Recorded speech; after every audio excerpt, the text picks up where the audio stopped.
Good morning, good afternoon, good evening for people from different parts of the world. It's a lecture of the CRE, the Collective for Reimagining Engineering and Innovation. Today we have Professor Joerg Schulz from the Friedrich Alexander University. He holds the chair for electron devices at that university, and he is also connected to the Fraunhofer Institute in Germany, which is an industry, academy, and government collaboration. And I think what he has done in building this Bauhaus to microelectronics is a remarkable story of looking back to the future, in a way, looking back and going to the future as a way to think about design education in the context of electron devices. I won't take any more time, and I will hand over the mic to Joerg. Thank you very much for giving this lecture. I thank you very much for the kind invitation. As I already mentioned in our little introductory round, it's now my first time that I have the chance to present my ideas on the connection between Bauhaus and microelectronics education to an international audience. And I'm also very interested in your feedback on that, because this keeps me now busy since 2019, the 100th anniversary of the Bauhaus, where this was mainly the time I was stumbling over the Bauhaus. And here, since that, I'm hooked. And meanwhile, I read, I would say, a meter of books on that fascinating story. And I think more and more, the more I introduce that also to my work with my students here, I think the more successful we are here. And I want to give you a little impression and insight in our work on Bauhaus and microelectronics. By the way, I have presented a presentation in all 98 slides. And of course, I do not have the time to show you all the slides. If you like, I would love to share the slides finally with you. I'm pretty sure my slides are self-explaining because I have a lot of text coming from Gropius itself that you afterwards maybe have the chance to read it in more detail. So in my 45 minutes I have now here, I want to more or less guide you through the ideas. Later on, you then can look in greater detail too, if you are interested in. Maybe I start with the problems I see in especially MINT education, so mathematics, informatics, natural science, and technology. So that is for us very, very important. And I'm pretty sure most of the problems we have here in Germany are more or less problems of the whole world. But my experience is coming from Germany. So that's why allow me to give you some impression what problems we are facing in our academic MINT education, and also to explain you a little bit why I'm on the seek how to train and attract young people for microelectronics, for electrical engineering. And here just some bullet points of problems we are facing. So one statement we permanently hear in Germany is that, for instance, lecture is not the right form to present ideas and topics to modern students. We have to do something completely different. But more or less, if you ask, okay, what can I do instead? At the final end, we are ending up again with lectures. But permanently, so that's why I gave the headline, the lecture is dead, long live the lecture. But permanently, and this is also my experience in 25 years, that permanently I was given the information, you have to do something different. Lecture is not the right way of doing that. And then the question, of course, is if you have 200 students in a beginner course, okay, what else I can do instead of a lecture to give the message to the students. Then, of course, one big problem is, and this is very similar to the situation Gropius found 100 years ago, that here in Germany, the universities are still too overheaded, or at least that is the statement about the university academic training itself, and has too little practical relevance. And you know, in Germany, we also have a lot of technical colleges, And very often you hear in Germany the statement, okay, if you really want to go or work in industry, you have to study more or less on the technical college and not went to universities. So, and due to the fact, and if you look to Erlangen, for instance, we are around about 35,000 students. So, and this is a mid-sized university we have in Germany. A lot of universities are much bigger than we, for instance, are. So, and then you know that very often we face the problem of the felt distance between teachers and students due to the mass university, the given anonymity, the loneliness of the students, so the lone wolf. So that is also mentioned as problems of our academic education itself. And then this is also, I had a lot of discussions with my students, and some of them, and I have no clue how big that fraction finally is that sometimes our students have the feeling that especially the researching professors are not really that much interested in training their students. They are interested in their research, and more or less the giving lectures, especially the basic lectures at the beginnings, are more or less a burden to them. So they are not that much interested, it seems. So, and that is still a big problem we are facing since at least 25 years, is if we look to the amount of women we attract in our programs, that we are well below 20%, and especially in electrical engineering, it is somehow between 10 and 15%. And since 20 years, we are talking, okay, we have to increase the number, especially of female students, because the male students are more or less in the program. We are saturated with that. And if we further increase capabilities here, we have to attract young women. And we have to face that since 25 years, we completely fail in attracting young women, especially in electrical engineering. So, and the problem is, even if you said, okay, at the moment we have 10 to 15% women in electrical engineering on a bachelor level, this amount is still dropping down. If we go on to the master's program or to the PhD program, then this number is further reduced.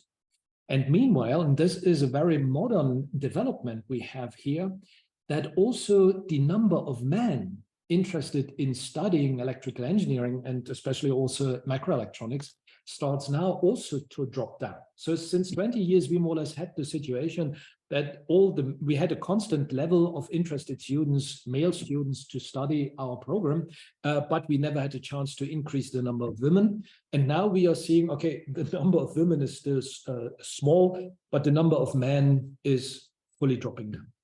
So, and permanently, we also have conferences, what to do to overcome this problem, to get more attention and to attract more people, and so on and so on.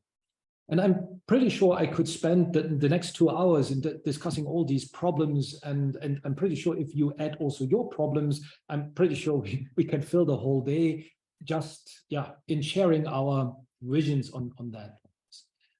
For me, this is just for you, the information. I'm handling that problem, or try to handle that problem now since 25 years.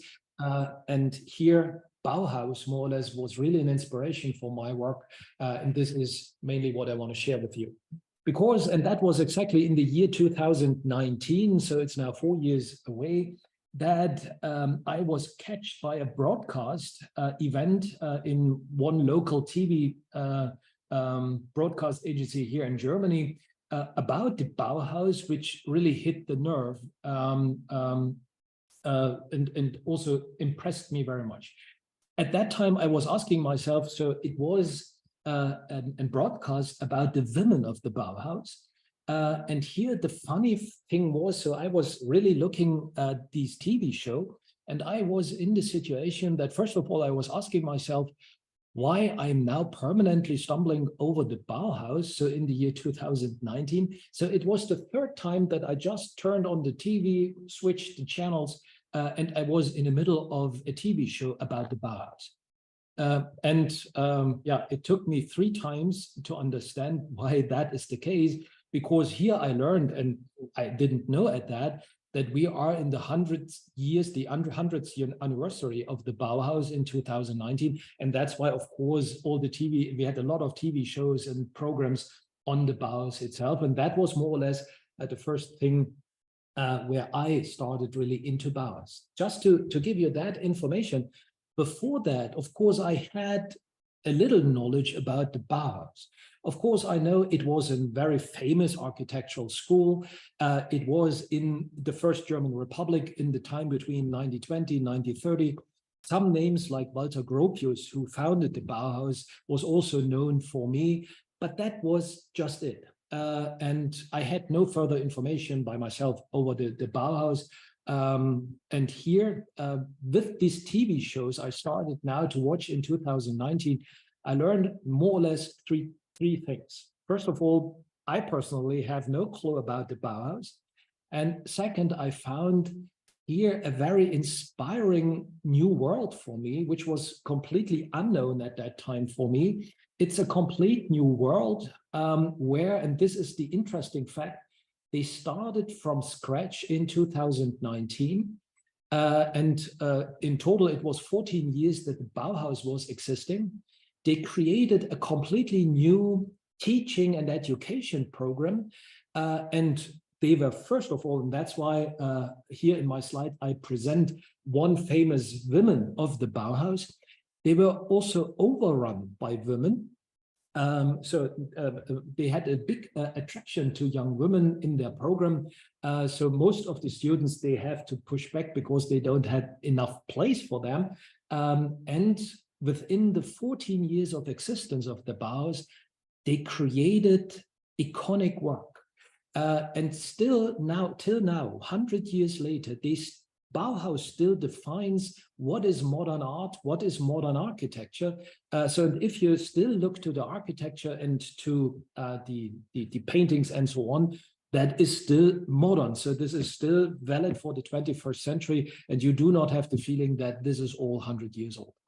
And that impressed me a lot. And that's why I said, okay, I have to learn about it and to see, because, and this was also my impression I gained from these TV shows, that here in this world, maybe I can find answers to the questions I have related to my own subject, mainly how to educate and how to train young people and also to attract them. And here, especially with the respect to the women, maybe also to get some information how to attract women to the program we have. So that's why I followed a little bit the footsteps, or I walked in the footsteps of the Bauhaus in 2019. For instance, that for the first time in my life, I really visited the still existing buildings, the still existing school of the Bauhaus in Dessau. And if you come to Germany, I just invite you to visit this fascinating location where you can learn a lot about the school, the location, the people, and also the concept of the Bauhaus itself. And a fascinating story is that in the Bauhaus, the professors were not only working together with their students, they were also somehow living together with them. And this was also very fascinating. They taught their students completely new ways of architecture and construction of buildings and their own houses. And these were the master houses where the professors of the Bauhaus were living. They were constructed from the beginning in the philosophy of the Bauhaus. And what more or less they taught, they immediately realized in their own homes.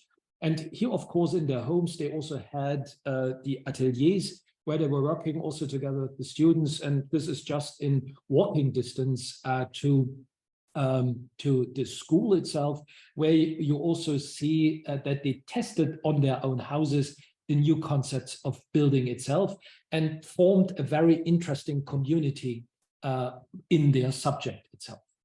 And Sab was asking me also to add that a little bit, because we have no clue about the audience which is now listening to Bauhaus, and we are not sure how much information you all guys have about the Bauhaus, but there are, for instance, tight links between Bauhaus and India. So for instance, if you look to the first exhibition of Bauhaus architecture and Bauhaus paintings given outside Germany, that was not in Europe or in America, that was in Kolkata. Because Rabindranath Tagore was one visitor of the Bauhaus. So before this Kolkata conference in 1922, Tagore visited Bauhaus itself in Dessau, in Weimar. And then they were invited to show some exponats here in Kolkata during the 14th annual Indian Society of Oriental Arts. Yeah, at that time, Rabindranath Tagore was the guy who was heading that conference. And then, you know, and the links, especially between Tagore and also the Bauhaus guys, were kept alive also at the end or over the end of the Bauhaus itself. And here, that you know much better than me, Tagore, you know, also founded the Kala Bhavana Institute of Fine Arts in Bengal, in India itself. So also here, some sort of link to the Bauhaus you can still find in India.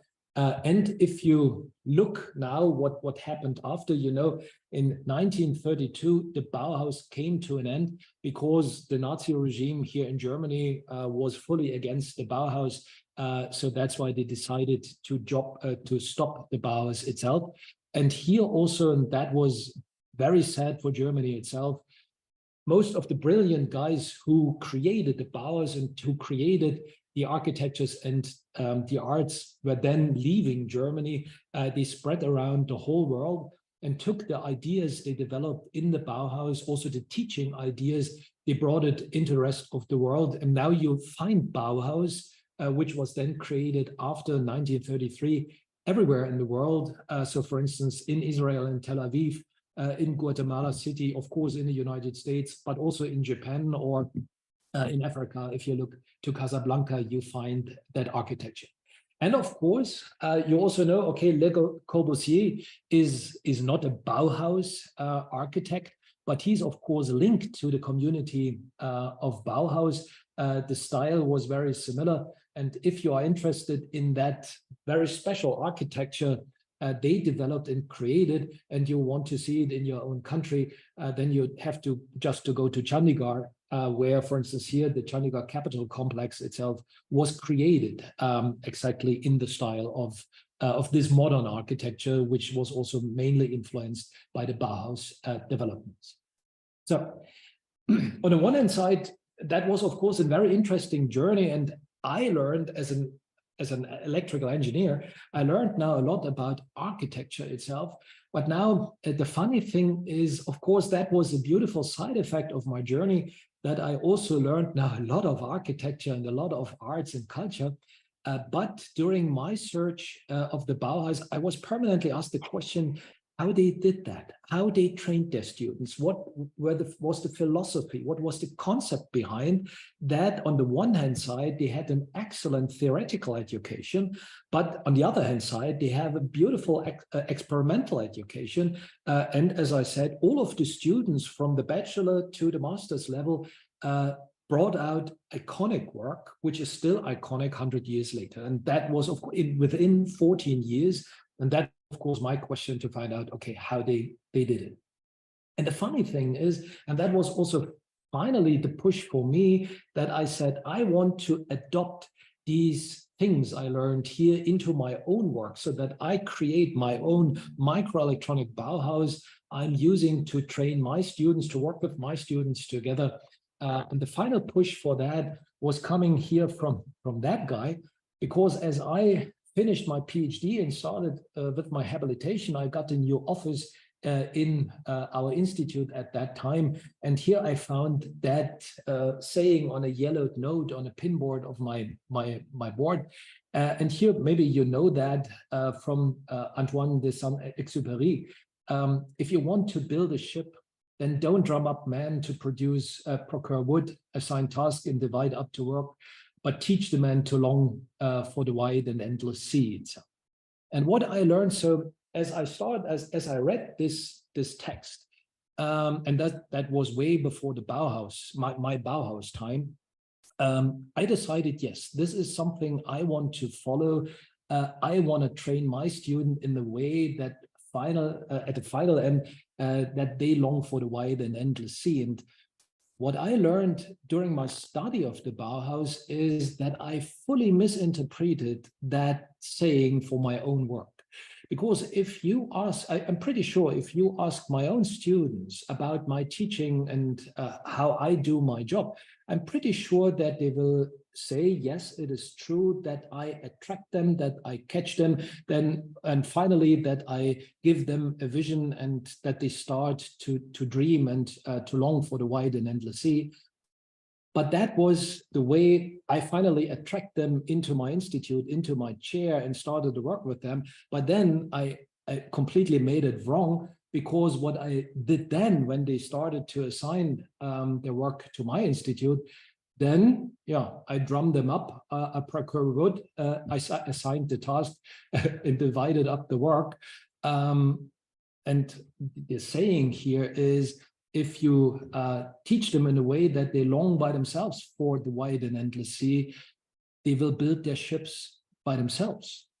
And this is what I'm facing then as I studied Bauhaus, the fact that you don't let your students build a ship.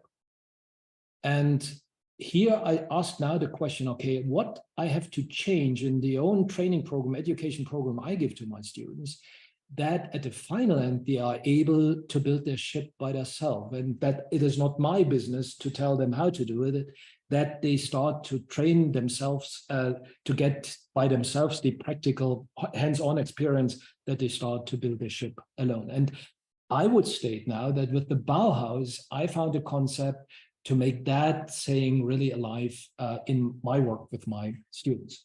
So this is, since more or less 2019 now, my vision, that I want really to go with my students these progressive way. They already started 100 years ago in a research-based teaching and practice-oriented education, that finally Bauhaus is not only a synonym for architecture and fine arts and design, but it is also, or become also, a synonym for progressive engineering work. In my case, this is semiconductor training, a semiconductor-based electrical engineering.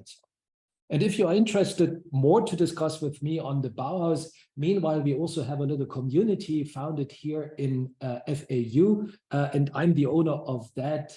We have these European, and you can also, as an international partner, can join our European ELISA community, where I created for us a platform to discuss in more detail about new ways in education and management by using the Bauhaus. And here on the slide, you also will find the link. So if you are interested in that and you want to learn more and have more exchange on that, I invite you to join our program. Let me talk about, so as I said, I was not only interested in, or to say it fair, I was not mainly interested in the architecture and the art. Of course, it was nice to learn about it, and I liked it and I love it, but that was not my intention, mainly to learn about architecture. My intention was to find out what is the philosophy, what is the concept behind the Bauhaus teaching concept. And here Gropius itself gave me an answer by his manifest. And Gropius itself in 1919 wrote a manifest, and if you're interested, I found a good translation into English. It is only 3.5 pages long. If you're interested, I can send it to you by PDF.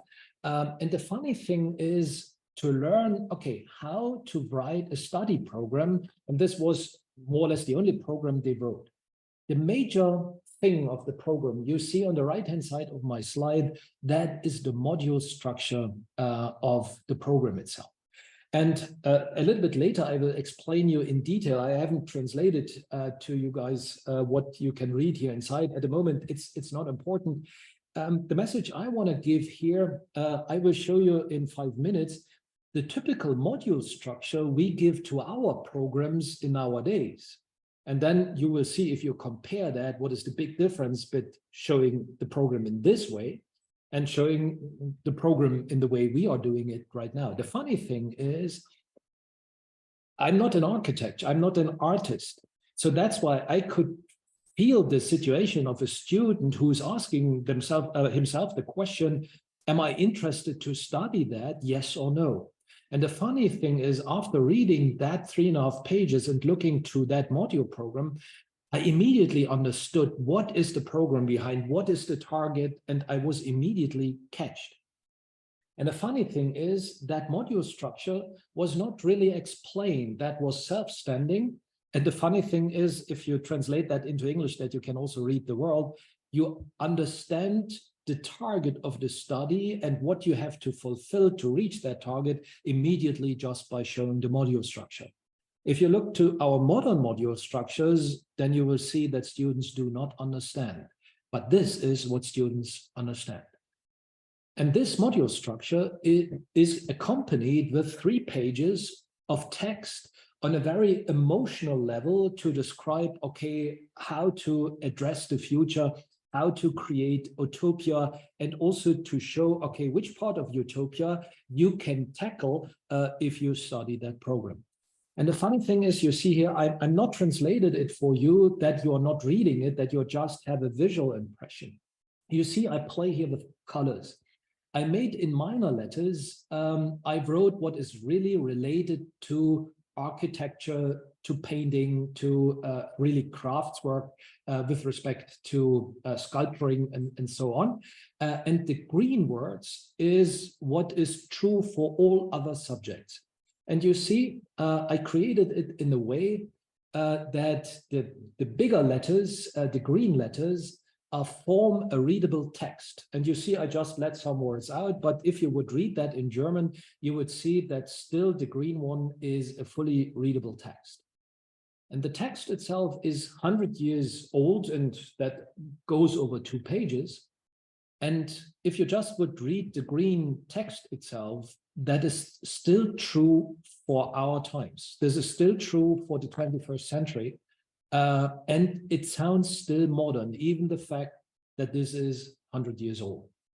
And here was more on an emotional level. So the funny thing is, I was not catched as a student. I was not catched by the words itself and by the program. They catch me fully emotional, and after reading that and looking a little bit in greater detail, I immediately decided, okay, if I would be now a young person, I would immediately go to that place and would love to study that. If you're interested, and here on the slide, you see also the internet link where you can find the Bauhaus manifest, also in the English, a very good translation into the English language. So if you're interested, I invite you just read that. This is that was the starting point of the study program. And what I learned here, and that was very funny for me, with the Bauhaus, I also got the real interpretation of workshop. If you would have asked me, please translate workshop for me. So the first time I heard workshop as an English term, that was during my PhD times. And to be honest, of course, I had the basic training in English during school times, but that I started to learn English, that I can express myself in a more complex way in English language, that was more or less during my PhD and then later on. So at that time, first I was falling over workshop as a name, and immediately I back translated that word into German, and workshop in German is Werkstatt. But immediately, if I have listened to Werkstatt, a tool shop or a garage came into my mind. So that was my first back translation of workshop. And during my PhD time, I was invited to join a workshop. And then I back translated this and said, okay, they invite me into a tool shop or into a garage. So what fancy stuff is that? And then I learned, okay, it was just a minor little conference where we all tied up and showed our slides or showed our presentations. That was a workshop. And later on, also in my professional lifetime, then workshop was just a little conference. The only difference was at the beginning, I had to show transparency slides. In modern times, I just click in my laptop and show my PowerPoint presentation, but it is a workshop. And the funny thing is, I learned that, yes, the original word of workshop is the Werkstatt, the German word Werkstatt. And the Bauhaus students, as they went out of Germany and went into the world, they took the Werkstatt concept, and this is the major thing of the practical education in the Bauhaus. They took it with them and they had to translate it into English, and they decided to name it workshop, not to name it the garage or the tool shop itself. And here I learned that workshop is neither a tool shop nor a little conference. It is the engineer's studio. So, and that was also from that point of view, just a new thought. Of course, I know the atelier. The artist needs an atelier where he can create his paintings, his sculptures, and so on and so on. That I, as an engineer, also need such an atelier, such a studio to perform my own work itself, expressed by the beautiful German word Werkstatt. That was also in my mind a new link that I at that time had more or less the right interpretation what workshop finally is. And that is, if you want to dive into the Bauhaus concept itself, you have to understand that this workshop, but in the meaning of the studio, the atelier of an engineer, that is the exact translation where you as an engineer can perform your work. And if your teacher is stepping by to look, okay, what are you doing? What is what you are creating? You do it in the workshop and you show your teacher what you have created in the workshop, and the masters and the professors are coming and you can show in front of your sculpture or whatever, you can show your creative arts. And that is more or less also for us as engineer, the important thing. We need also that workshop where we meet our students and looking at their practical work, and here make also the training in that, which is, if you look to modern education in German universities, far away from reality, what we are finally doing. So now the interesting thing is, and here we have to look a little bit to the time, because I gave you now a lot of slides where I hopefully have made good translations of words and thoughts coming from Gropius by himself. Of course, I do not have the time now to read all that through or to tell you what it is. I'm pretty sure if you have time, take a moment for that. It takes maybe half an hour, that you slowly, carefully go through these thoughts I just go slowly through my slides that I say here, or that you see. Okay, I give you in that slide presentation a lot of words coming from Gropius directly, where he more or less gives his philosophy, his thoughts, why he finally created the program I will show you now in greater detail. So it's very interesting to hear it or to read it from his own words. And then you will also find that his program he created at the Bauhaus itself is coming in to life. So I just invite you to go through these slides and read to that general words he were talking about that. The only things I really would love to read or to read loud for you is more or less his explanation or his concept description of his own study program. And he started, or the Bauhaus education starts with the preparatory courses. And here his own words on that was, sorry, I have to a little sip.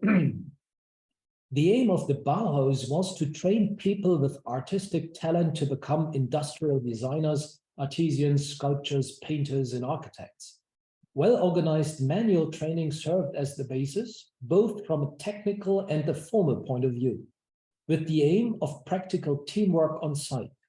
The Bauhaus counteracted the fact that today's people are too much at the mercy of traditional special training from the very beginning, which can only impart specialized knowledge to them, but neither makes the meaning and purpose of their work nor their relationship to the environment understandable. That it did not initially place the profession in the foreground of the training, but rather the people in their natural willingness to understand life as a whole. The basis of this training was a preparatory course in which the student was made familiar with proportion and scale, with rhythm, light, shadow, and color through experiment. At the same time, this preliminary course allowed him to go through every phase of primitive experience with all kinds of materials and tools, and thus to find within the bounds of his natural gifts the place in which he could move with certainty, aimed at allowing intelligence, emotion, and imagination to flourish and mature. This 6 months training aimed to develop the whole human being who can tackle all things in life from his biological center with instinctive certainty and be up to the rush and chaos of our technical age. The accusation that such a general education is an extravagant waste of time in our world of industrial economy is, in my opinion, experience unfounded. On the contrary, it has been shown not only to give the student greater confidence, but also to greatly increase the productivity and pace of his subsequent special training. Only if a broad understanding of the interrelationships of the life phenomena surrounding him is awakened in him at an early stage, will he be able to make his own contribution to the creative shaping of his time. Since both the future craftsman and the future artist were subject to the same basic training at the Bauhaus, the basis had to be broad enough for each talent to find its own way. And finally, the concentric structure of the whole training concluded all essential components of design and technology from the beginning, so that the student should get an immediate insight into the whole field of his future work. The further training then only went into breadth and in depth. It differed from the elementary pre-education only in extent and in thoroughness, but not essential. The training in design began at the same time as the first material and tool exercises. And then he also made an explanation of this was more or less on the formal side, but also now especially on the workshop training, which is always accompanied with that. Every student at the Bauhaus had to work in a workshop of his choice during the course of his training, after he had successfully completed the preliminary course. There he studied under two masters. That was an important information for me. Under two masters at the same time, a master of craftsmen and a designer. It was necessary to work under two different teachers, for there were neither craftsmen with enough imagination to master artistic problems, nor artists with enough technical knowledge to work as heads of workshop departments. First, a new generation had to be trained that was able to combine both qualities. Only in later years could the Bauhaus entrust the management of the workshops to former students who now had sufficient technical and artistic experience. Thereby, the original separation between masters of form and masters of crafts became obsolete. Technical training in the workshops of the Bauhaus was not the end goal, but an irreplaceable educational tool. The aim of this training was to produce designers who, through their precise knowledge of materials and work processes, were able to influence industrial production of our time. That's why we tried to produce models for industry that weren't just designed at the Bauhaus, but actually made in its workshops. The main goal was to create designs for standard items for everyday use. The workshops were mainly laboratories in which models for such products were carefully developed and continuously improved. And with this own word, can you explain now a little bit better the program you see here in this chart, even if it's hard for you to read German words? So as we said, Sub, can you tell me that? Do you see my mouse if I'm walking through that? Laser pointer. Now you should see. So the thing is, you see here, all the students started, and this is the outer ring, in this 6 months general preliminary course, where they, on a broad scale, just to play, and this is very important, they played and trained with anything, and you see it here in the so-called preparatory courses, in which they experimented with color, form, and material without any purpose. So just to find the right feeling on the material, 6 months. And then they started into a more detailed program, and here they had two masters. They had a master of forms and a master of crafts. The master of forms, in our day, we would call them the professors of that schools.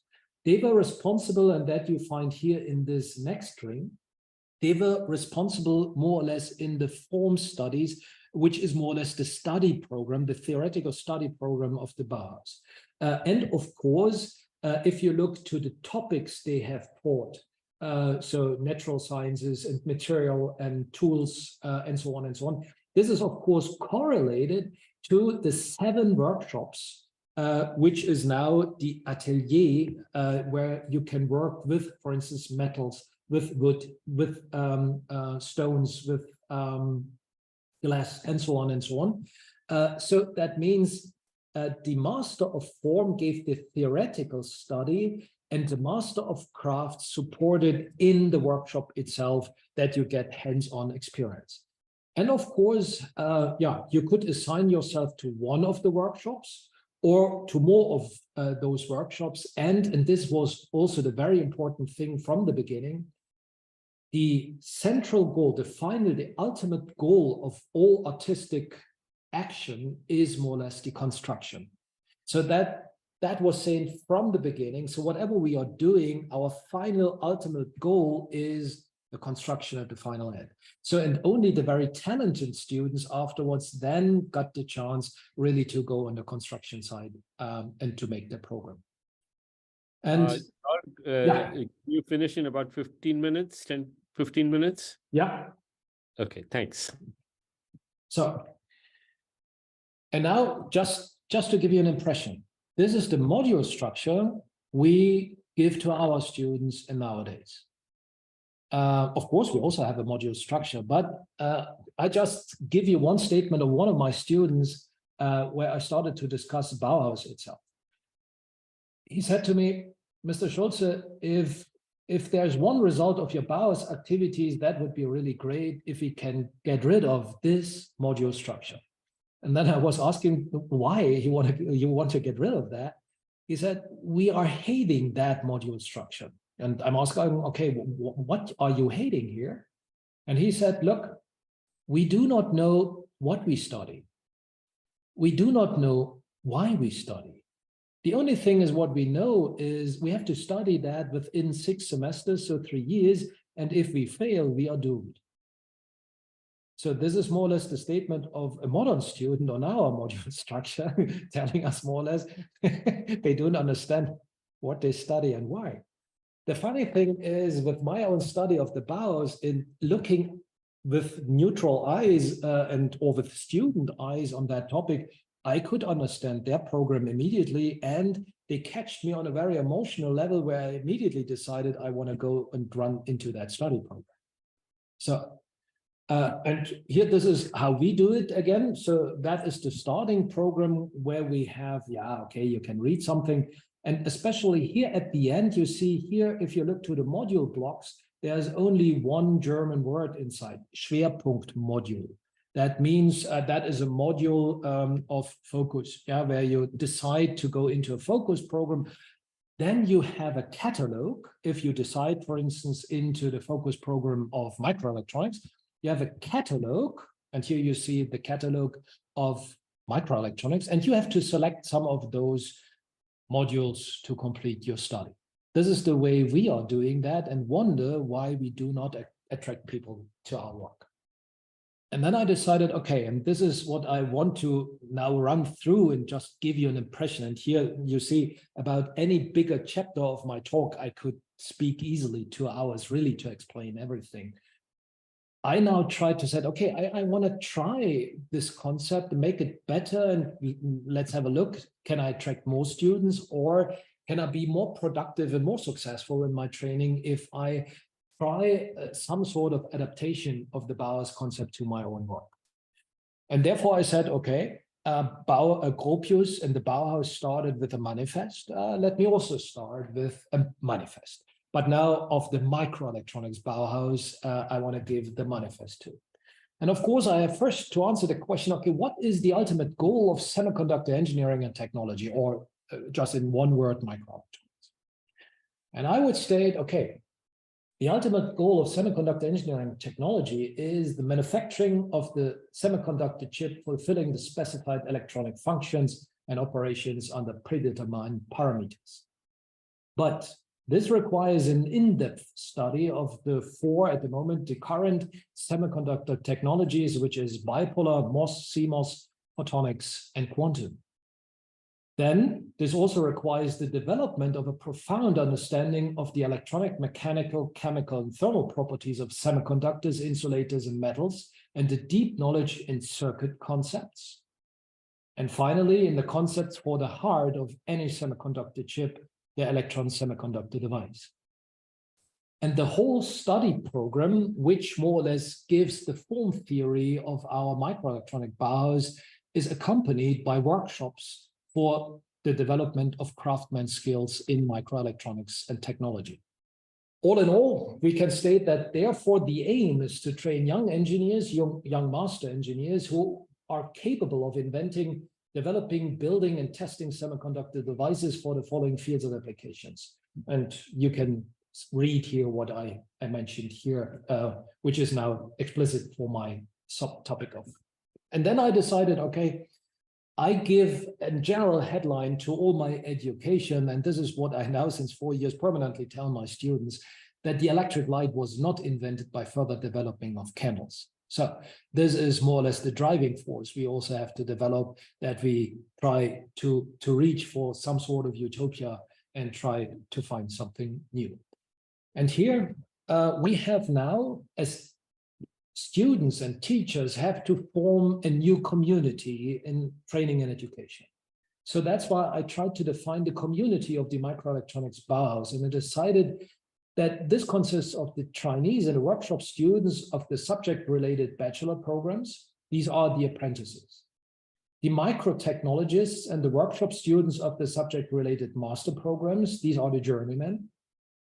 The technicians, which are the masters of crafts, and the doctoral students, which are the masters of forms of the microelectronic Bauhaus workshops, and the senior masters of crafts, the senior technicians, which are the senior masters of crafts, and the PhD graduates and professors, which are the senior masters of forms.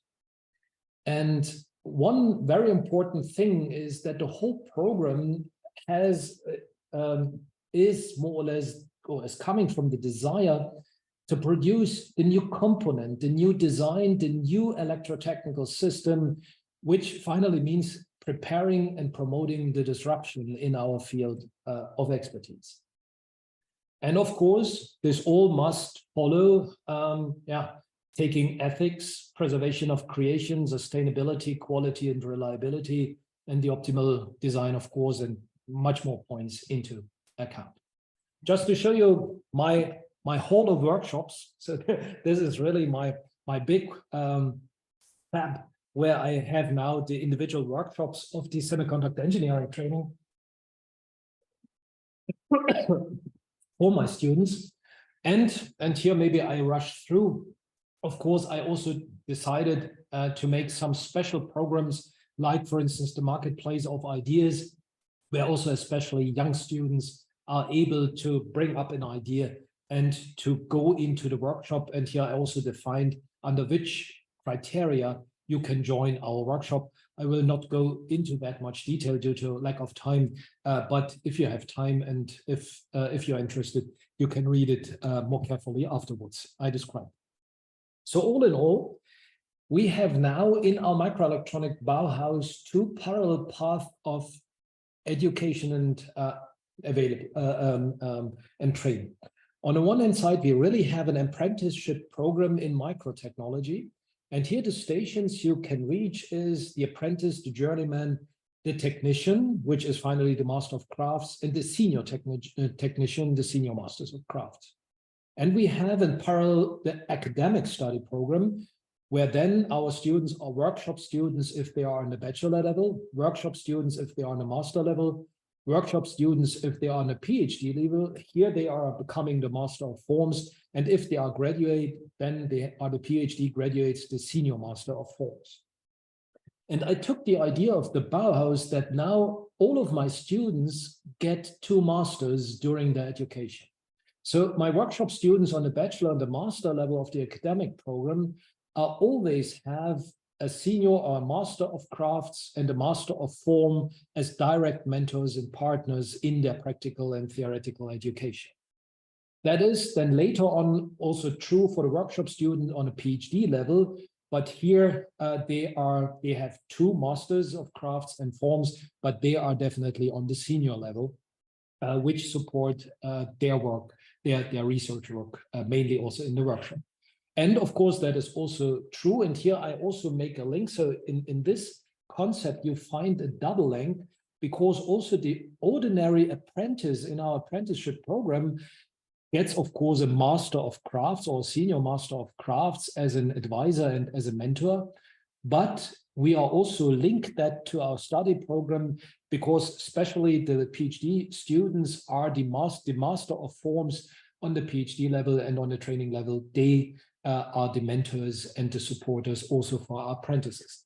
So that with this, I can link both paths, the academic path and the apprenticeship path together. And we are all, if we are reaching higher levels, are all responsible for the training, the theoretical training, as well as the practical training of our students. And of course, now I'm also asking now the question, and I just give you that as a short information. And you will also find here a lot of slides you can go through if you like that. I also asked myself the question, okay, in which way I have now to prepare my lectures itself to motivate and to attract more students, which coming from different fields and different interests, and how to do it, that if I have a bunch of students from different fields, how to attract them all to deal microelectronics. That means in one lecture, I must give a program where all of these students from the individual subjects see a link to their own vision and view of their personal life and their study program, and give a motivation why they should start to go study in microelectronics. And here I found, and this just an information for you, here I found, interestingly, from the same period of time, a very interesting approach on a psychological level.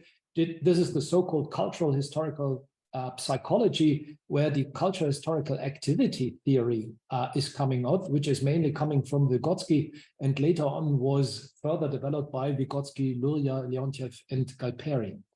And this, here I also gave you the Wikipedia information, what more or less the Vygotsky-Luria circle of people who developed that theory is. And if you like, here you see a little bit more information. What are the major terms and what are the major ideas in that activity theory, mainly here. And this is just an information for you guys. Here I found for my own work, but here I would need at least 1 more hour to explain you that in greater detail. I found a lot of information how to work in my lectures itself to attract a multiple field of students for electrical engineering and semiconductor technology. And especially here, I'm now on that level, and maybe in my next talk, I can tell you that in greater detail, that I try the so-called stage-wise development of metal actions, which was developed by Galperine, and it's in total 5 stages you have to do with your students to bring them to the next level in training and education and knowledge.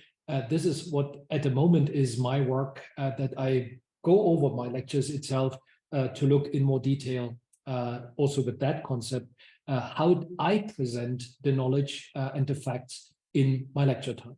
So just to make it short, it is always this 4 words you have to follow. You have to create the lecture in a way that first the student understands, then have a task to analyze, use it, and to transfer it to some new knowledge. And this is what I'm at the moment working on, to use that concept and go carefully through my own lectures itself. So, and of course, this is now has also some impacts on my own lectures. That, for instance, I started at the beginning to discuss with my students, okay, if you join me and if you learn semiconductor engineering and technology, what finally you can learn, and you want to become a master in a certain subject, here I define what finally you can do if you study my program, what mastery you finally gain if you study my program in the Bauhaus. I skipped that. And the funny thing is here, for instance, I learned and this is what I'm doing now since years, that I learned it is much more easier to train students in the following way, that the funny thing is, to understand semiconductor physics and semiconductor engineering, you have to focus on the central device effects and physical phenomena which are running into a semiconductor crystal. And the funny thing is, and you see it here in the blue boxes, there aren't so many central device effects and physical phenomena. And the funny thing is, you can easily train the students the phenomena effects, and then just give examples how to use these effects and physical phenomena in typical devices. And then, of course, the training is performed in a way that with the effect and with some examples, the students are finally then to transfer to similar devices which are new to them, but they have now all the knowledge to understand how this device is working.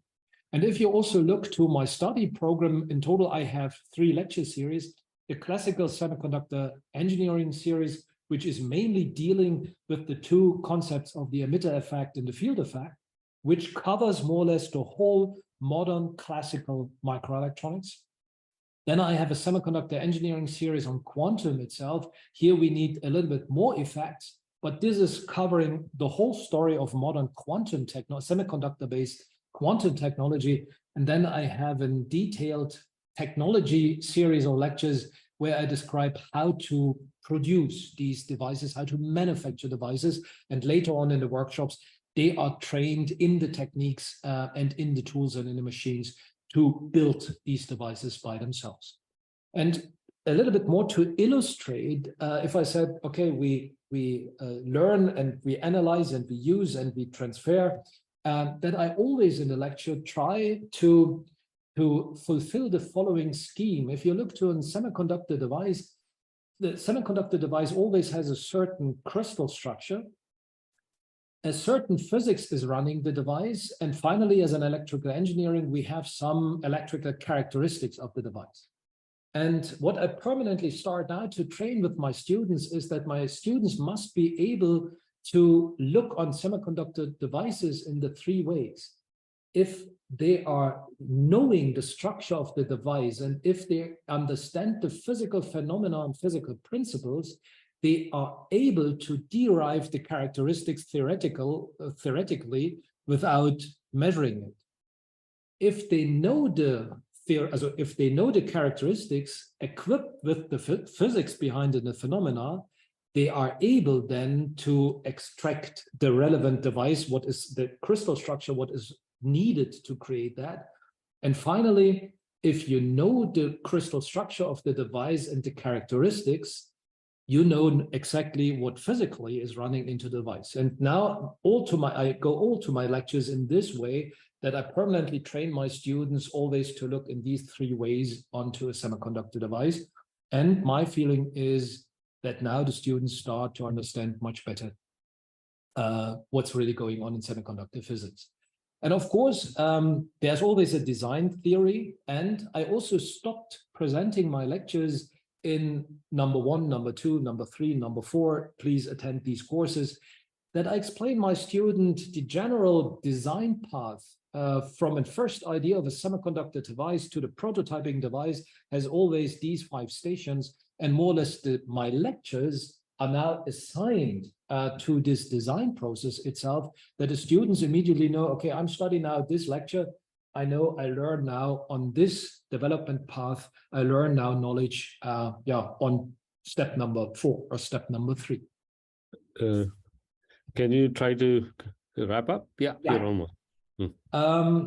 So maybe I can skip that. That is just, and this is now my...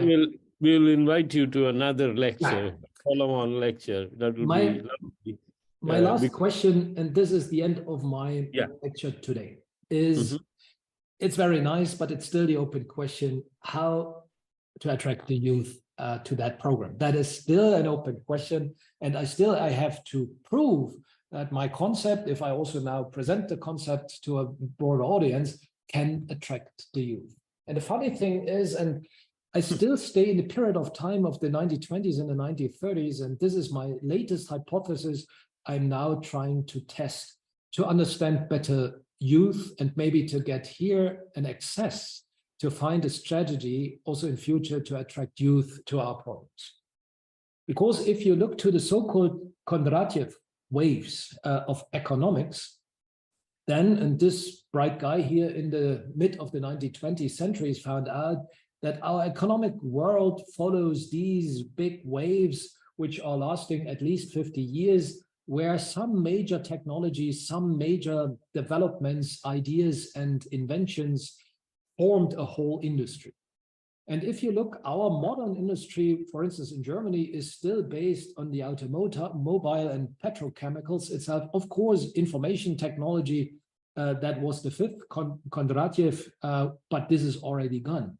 We are now here at the beginning of the so-called sixth Kondratiev, where no one really knows, okay, what is now the next wave? What is the big story behind? My observation on these Kondratiev cycles are, and this is just my hypothesis I want to explain to you, is these red stars you see here mark 2 or 3 stations of my personal life. In the 1990s, I started my study, my own study at the Technical University of Braunschweig. In 2008, I started my first professorship at the University of Stuttgart. And since 2021, I'm here in Erlangen at FAU. These are on the time scale with the 3 stars. And you see, I started my study at the beginning of the fifth Kondratiev, the information technology. I started my first professorship in Stuttgart at the end of the fifth Kondratiev. And now I started my work in Erlangen at the beginning of the sixth one, where no one is really knowing what's going on. The funny thing is, if I remember myself, my generation at that time, we were looking into the future. We were studying electrical engineering with respect to information technology, computer design, all that stuff. But we all had a car. It was a must-have for us to have a car. So the technology coming from the Kondratiev before, this was our must-have to have that. But we haven't studied that. We were looking into the next cycle itself. That was the study program we were looking at in our times, information technology, computer science, and all that stuff. The funny thing is, as I started in Stuttgart 2008, no one of my students were interested in having a car. A lot of my students even have a driving license. This was in my time an absolutely no-go. Yeah, we all have a driving license. Most of my students don't have a driving license and they don't want to have a car. What they have is the best smartphone in the world. Most of my students have better smartphones than myself. So also here, the funny thing is the must-have is the technology coming from the Kondratiev before, and they were looking into the future. And at that time, yeah, maybe energy and renewable energy, that was the hype. They were all studying renewable energy. Now we are here in 2008, and I'm pretty sure if we want to attract students, then we must sure, okay, the technical must-have is coming from here, but we have now to find out what is utopia in the future, because our students have that. And maybe it's not only the green technologies for the climate change or for e-mobility, it is also health. Yeah, our youth is addressing health. And now not only to get old in a healthy way. This is what they are focusing on. And I'm pretty sure if we don't look in our own work into that utopia, and if we don't express our work towards that utopia, they will not come. So that means for me, I have now to find out, okay, what I believe in the sixth Kondratiev wave is coming to present semiconductor technology in that way. But then I have to prove that it works. That would be the proof of my hypothesis. But at the moment, it is just a hypothesis. And that was the last thing I wanted to show. You see, and the only thing, and that is my final statement, was this definitely for sure a last word from Gropius himself. The mind is like a parachute. It can only function if it's open. Yeah, this is maybe also a good final word for my lecture for today. And now I thank you for your attention. Thank you very much, Joerg. Really, it's a wonderful lecture. And I think it is very important that you brought the past back to the future in a way that we could really relook at our own thinking and our own way of teaching. So with that, I will open it up for questions. Joerg, thank you very much. I think I can relate to a lot of points that you have made. Maybe I'll reach out to you separately to exchange notes on this. But the whole core principle of Bauhaus and trying to absorb that into an engineering program, it's a phenomenal activity that you have done. One question I have is, one of the core philosophies of Bauhaus is to develop more like an all-rounded individual, right? By giving them exposure to different domains and things like that. So how are you trying to bring that into your program? And the related question is, what is the typical class size that you are dealing with for this kind of intervention? Maybe I start with that final question because that is the easier one. In the basic courses itself, the basic course on, for instance, semiconductor devices, all electrical engineering students must attend, and here we're talking about a group of 100 students. But of course, not all of them study then microelectronics or go into that focus program. This is how many students finally you attract. You then later on see starting in the 4th bachelor semester, where I start my lecture series, which are then in the focus program. And here the starting lectures of all these series, so 4th semester bachelor, we start typically between 20 to 40 students. So that is the class size at that level. Later on, if we go to the higher classes and then also in the master program, this is dropping down to 20. And if I go to my absolute high lectures at the final end, we are talking a group of, let's say, 5 to 10 people. So, and now, of course, not all of them now then later on are also coming to our institute and want to perform their bachelor work and master's work. The funny thing is, at the moment, we are still see a climbing up of numbers because here in Erlangen, I'm just here since 2 years. Before I came, the chair was fully empty, so that means no student. So within the 2 years, we started more or less from 0 students in our workshop. And now, meanwhile, we are climbed over 20 and heading in the direction of 30 students, which are now coming on the different stages, bachelor, master, and master thesis work, and now also the PhD students.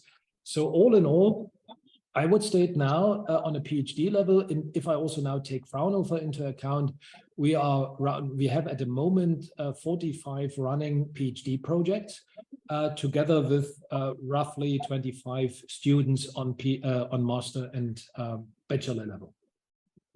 And the point is always that we already start in the bachelor, so they come and they want to do something with us. They want to continue also the practical work. And we also have workshops, because if you look to the manufacturing scheme of a whole semiconductor chip, you have certain technology areas you have to learn, machines you learn.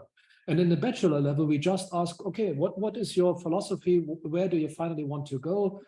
What do you want to learn most? And then you are assigned to the workshop. And here the idea is that at least in the bachelor level, you start to learn at least one technique, one tool.